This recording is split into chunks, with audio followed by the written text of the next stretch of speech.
क्या अमेरिका हमें बताएगा कि हमें किससे तेल खरीदना है और किससे नहीं? और मैं इस सवाल में एक सवाल और जोड़ देता हूं, क्या अब हम अमेरिका जो जो कहता जाएगा वो ही करते जाएंगे?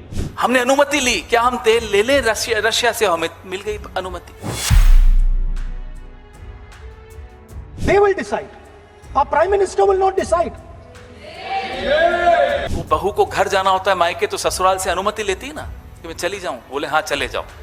ये हमने कल किया। ये सवाल है तो पुराना, पर आज जब अमेरिका ने दुनिया को ये बताया कि भारत कुछ समय के लिए रूस से तेल खरीद सकता है, तो 11 फरवरी 2026 को सदन में राहुल गांधी द्वारा पूछा गया ये सवाल और भी प्रासंगिक हो जाता है। पूरा विपक्ष सरकार से यही सवाल कर रहा है कि क्या अब अमेरिका ये तय करेगा कि भारत क्या करेगा और क्या नहीं। Now the United States will decide who we buy oil from. Yes.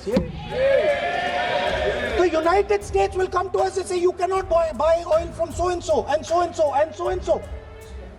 Russia, Iran, whoever they want. They will decide. Our prime minister will not decide. दरअसल अमेरिका ने भारत को रूस से तेल खरीदने के लिए 30 दिन की छूट दी है। अमेरिकी वित्त मंत्री स्कॉट बेसेंट ने सोशल मीडिया प्लेटफॉर्म एक्स पर लिखा कि अंतर्राष्ट्रीय बाजार में तेल की सप्लाई बनाए रखने के लिए अमेरिकी वित्त मंत्रालय ने भारतीय रिफाइनरियों को रूस से तेल खरीदने के लिए 30 दिन की छूट दी है। पर सवाल यह है कि अमेरिका कैसे डिसाइड कर रहा है कि हमें रूस से कितने दिन तक तेल खरीदना है।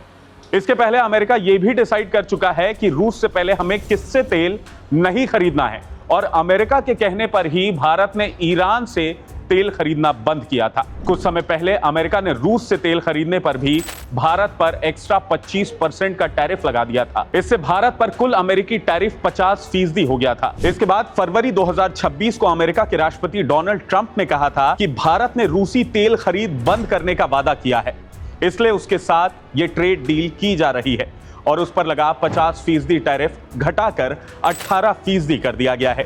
ट्रंप ने कहा था कि अगर भारत ने रूस से तेल आयात कम नहीं किया तो टैरिफ 18% से बढ़ाकर एक बार फिर से 25% कर दिया जाएगा।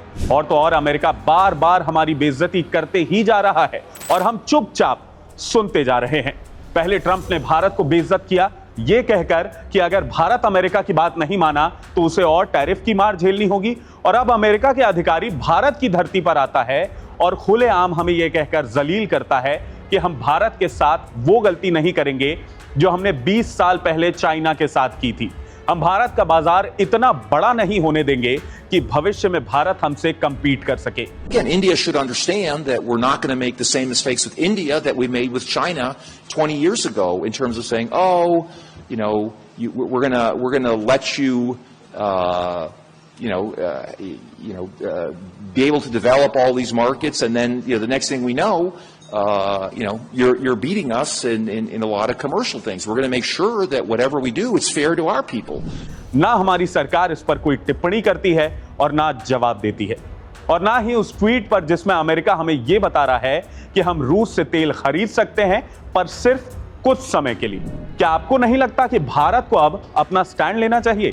अगर खुद प्रधानमंत्री नहीं तो एटलीस्ट विदेश मंत्रालय तो जवाब दे सकता है। हम आखिर क्यों हर शर्त को चुप रहकर मानते जा रहे हैं? अब आप में से कई लोग ये सोचेंगे कि अमेरिका हमारा पुराना दोस्त है और हमें उससे बैर नहीं पालनी चाहिए। तो मैं आपको याद दिला दूं कि ये वही अमेरिका है जिसने पाकिस्तान के साथ 1965 की लड़ाई के समय गेहूं के लिए भारत को भिखारियों का मुल्क बता दिया था और कहा था कि अगर हमने पाकिस्तान के साथ ये जंग नहीं रोकी तो वो हमें गेहूं नहीं देगा। तब के प्रधानमंत्री लाल बहादुर शास्त्री ने कहा था कि भूख से मरना पसंद करेंगे लेकिन स्वाभिमान से समझौता नहीं करेंगे, और जय जवान जय किसान का नारा देकर उन्होंने देश में हरित क्रांति ला दी थी। ये वही अमेरिका है जो 1971 की जंग में पाकिस्तान के साथ मजबूती से खड़ा था। युद्ध के दूसरे ही दिन भारत के हमले से हिले पाकिस्तान के राष्ट्रपति याया खान ने अमेरिकी राष्ट्रपति भवन को एक आपात संदेश यानी इमरजेंसी मैसेज भेजकर मदद मांगी थी। इसके बाद अमेरिका ने अपने 7th फ्लीट यानी 7वें बेड़े को बंगाल की खाड़ी में भेजने का फैसला किया था। यह उस टाइम अमेरिका का सबसे ताकतवर हथियार था। यूएसएस एंटरप्राइज नाम का यह बेड़ा परमाणु शक्ति से चलता था।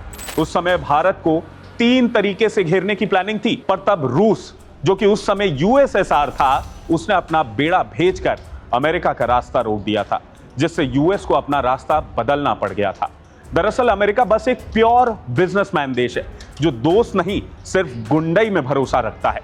पर पास में लगातार हमारे देश के प्रधानमंत्रियों ने इस बुली के आगे झुकने के बजाय इसका डटकर सामना करना बेहतर समझा था।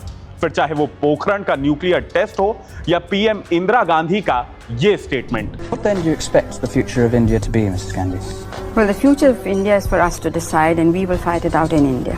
I don't think it's anybody else's business. Lal Bahadur Shastri हो या अटल बिहारी वाजपेयी या इंदिरा गांधी, इन सभी ने भारत को किसी बाहरी देश की दादागिरी के आगे समर्पण करने नहीं दिया।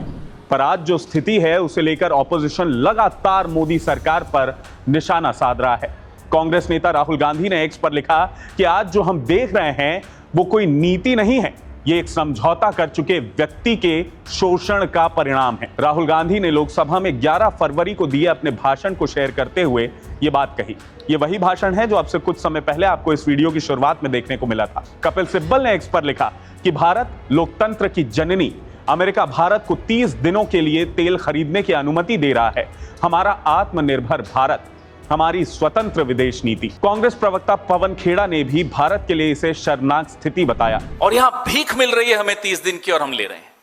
अरे क्यों जूते के नोक पे रखना चाहिए साहब, हमें नहीं चाहिए आपका वेवर, हम लेंगे जहां से हमें लेना होगा। कोई साइन नहीं हुई है ट्रेड डील अभी। किस बात का डर है? एप्स्टीन का डर है। हमारे हरदीप पुरी तो अभी ऑफिस की फाइलें भी उठाते हैं तो उन्हें अपने मन में एप्स्टीन की फाइल्स याद आती हैं और फिर वहीं फाइलें रख देते हैं। जो अमेरिका कहता है वो करते हैं। क्या ऐसी सरकार, ऐसा प्रधानमंत्री, ऐसा कैबिनेट भारत के साथ न्याय कर सकता है? यह सवाल मैं आपसे पूछता हूं। ऐसे में आप हमें कमेंट करके बताइए कि भारत का अगला कदम आखिर क्या होना चाहिए। क्या हमें अभी भी शांत रहना चाहिए या मुंह तोड़ जवाब देना चाहिए? नमस्कार।